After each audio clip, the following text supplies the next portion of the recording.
সংস্কারের অভাবে বেহাল ঠাকুরগাঁওয়ের পীরগঞ্জ পৌরসভার রাস্তাঘাট। অসংখ্য জায়গায় কার্পেটিং উঠে গিয়ে তৈরি হয়েছে বড় বড় গর্ত। এতে প্রায় ঘটছে দুর্ঘটনা, নষ্ট হচ্ছে যানবাহন। দীর্ঘদিন রাস্তা সংস্কারের বরাদ্দ পাওয়া যায়নি বলে জানিয়েছে পৌর কর্তৃপক্ষ। এখন জন্ম সনদ দিয়ে খোলো বিকাশ স্টুডেন্ট অ্যাকাউন্ট। নিজের বিকাশ নিজে কর। ঠাকুরগাঁওয়ের পীরগঞ্জ পৌরসভার ৬০ কিলোমিটার পাকা ও ৬০ কিলোমিটার কাঁচা সড়ক রয়েছে। কাগজে কলমে প্রথম শ্রেণীর হলেও পৌরসভার রাস্তাঘাট দেখে তা বোঝার উপায় নেই। সংস্কারের অভাবে শহরের অধিকাংশ সড়ক বেহাল।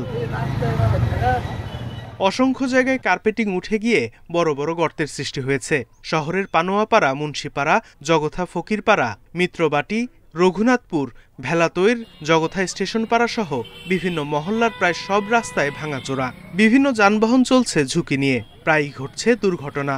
চৌরাস্তার থেকে কলেজ, সরকারি কলেজ পর্যন্ত যাইতে আধা ঘন্টা টাইম লাগে। রাস্তা এতই খারাপ। প্রধান যে সড়কগুলি রয়েছে, বিশেষ করে পীরগঞ্জ থেকে সরকারি কলেজ রোড, হাসপাতাল রোড বা উপজেলা প্রশাসনের কার্যালয় যে রোডটি আছে, এই রোডটির খুবই বেহাল অবস্থা। বরাদ্দের অভাবে এসব সড়ক সংস্কার করা যায়নি বলে জানিয়েছে পৌর কর্তৃপক্ষ। আশ্বাস দিয়েছে শিগগিরই মেরামতের। পৌরসভার যে বরাদ্দ পাওয়ার দরকার সেভাবে আমরা কিন্তু পাই না। 150 কোটি টাকার মতো এটা একটা বরাদ্দ চেয়েছি।